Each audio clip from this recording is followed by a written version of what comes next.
Richard Nixon, whom I had covered during that campaign, invited me and 60 Minutes, then in our first season on the air, to spend some time with him in his New York apartment. I asked him about his defeat 8 years before, when John Kennedy was elected president. There are those who suggest that you were awed, almost overawed, by Jack Kennedy's money, social grace, position. No, I don't buy that.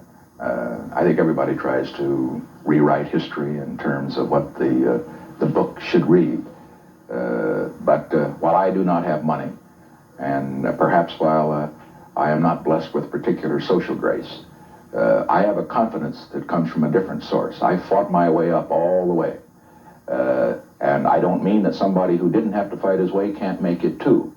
But believe me, when you've gone through the fires of having to work your way through school, of having to fight campaigns with no money, of having to do it all on your own, you come out a pretty strong man, and you're not in awe of anybody. There's been so much talk in recent years of style and of charisma. No one suggests that either you or your opponent, Hubert Humphrey, have a good deal of it.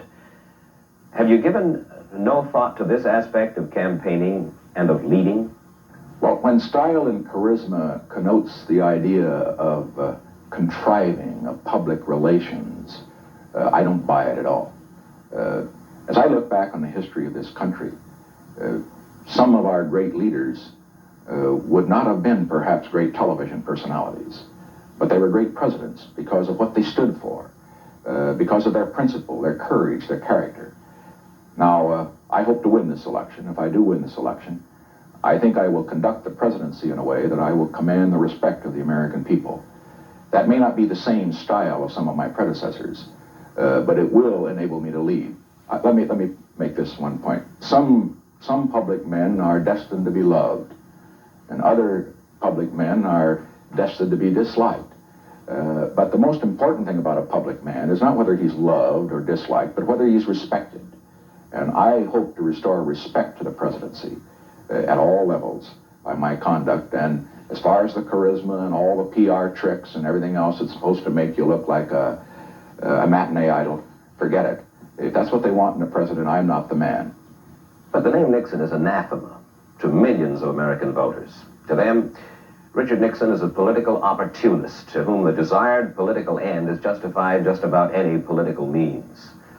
Well, how does Richard Nixon, if elected by a majority, go about reconciling the doubts of the skeptics?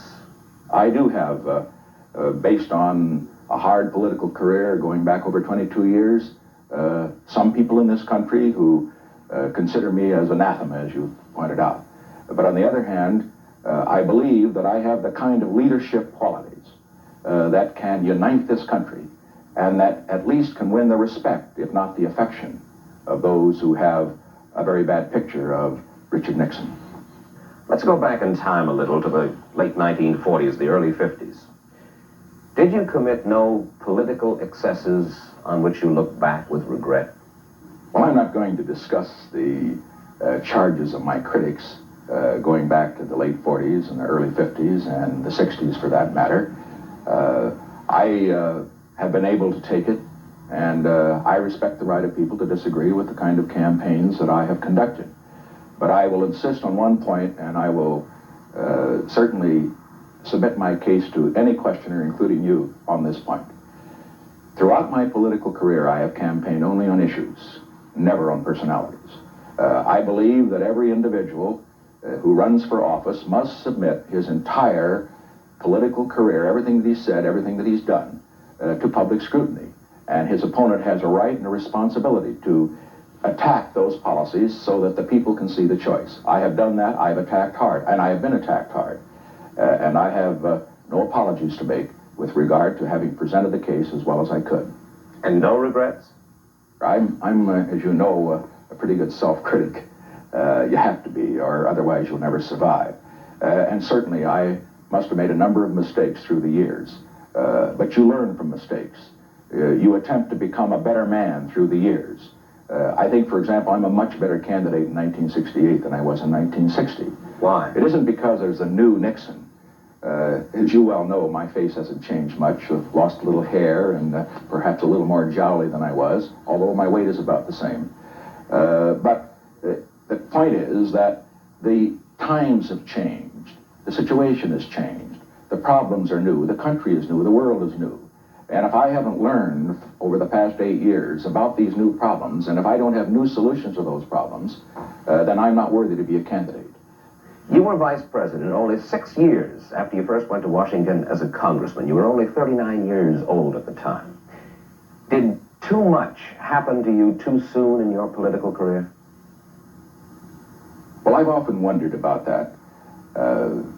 Whether a man who has had only 6 years of experience, of course, mine was a pretty intensive experience. I was a national figure in my first term in Congress, and I was a national figure as a senator. I wouldn't have been selected for vice president had that not been the case. But nevertheless, I was only 39 years of age. And that's a pretty young age to assume the immense responsibilities of the vice presidency, let alone the possibility of becoming president at any time. It might have been better, looking back on my career, if my time had come a little later.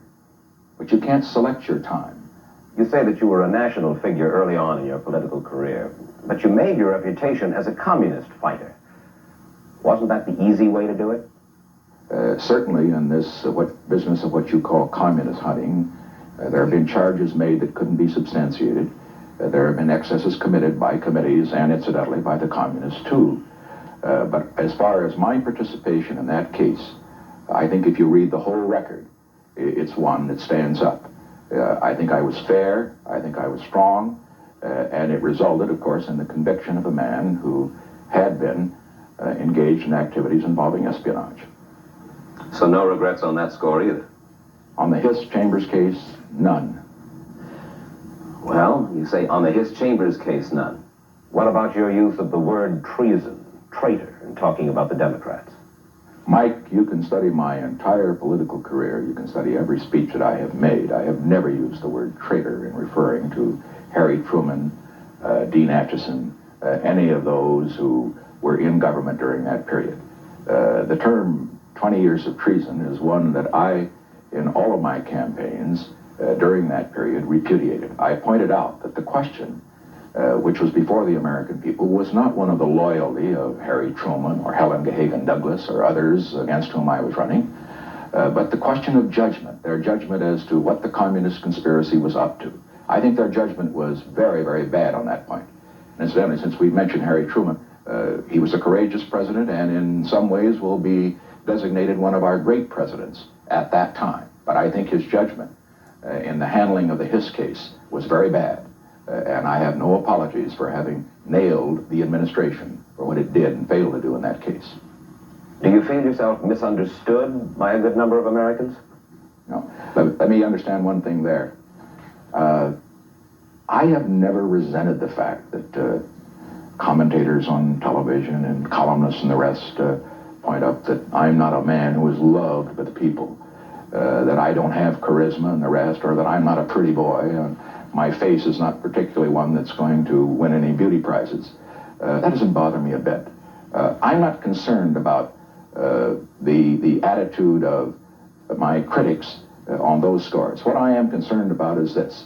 Do I have the solutions to the problems that confront America today? If I have those solutions, my critics, I think, will respect me for presenting them and putting them through. If I don't have the solutions, I don't care how good my style is. You once said, if I had my druthers, I'd like to write 2 or 3 books a year and go to one of the fine schools, Oxford, for instance, and just teach and read and write. Why didn't you? I suppose the political virus attacks an individual at some stage in his life, and once you catch it, there's no drug to get rid of it. In fact, the only illness that I have is hay fever, and I've tried every drug there is, incidentally, and nothing works. I still sneeze in September, and my eyes will water, as you see, at this time of year. And so it is with the virus of politics. There's no drug, there's no psychiatric treatment that you can take that's going to change it. As I look at the presidency, what appeals to me about it is not that I'm going to be somebody. As Eric Severide once said, what really separates the men from the boys in politics is that the men are people that want to do something with an office, and the boys want to be somebody. As far as I'm concerned, I've had everything, all the great the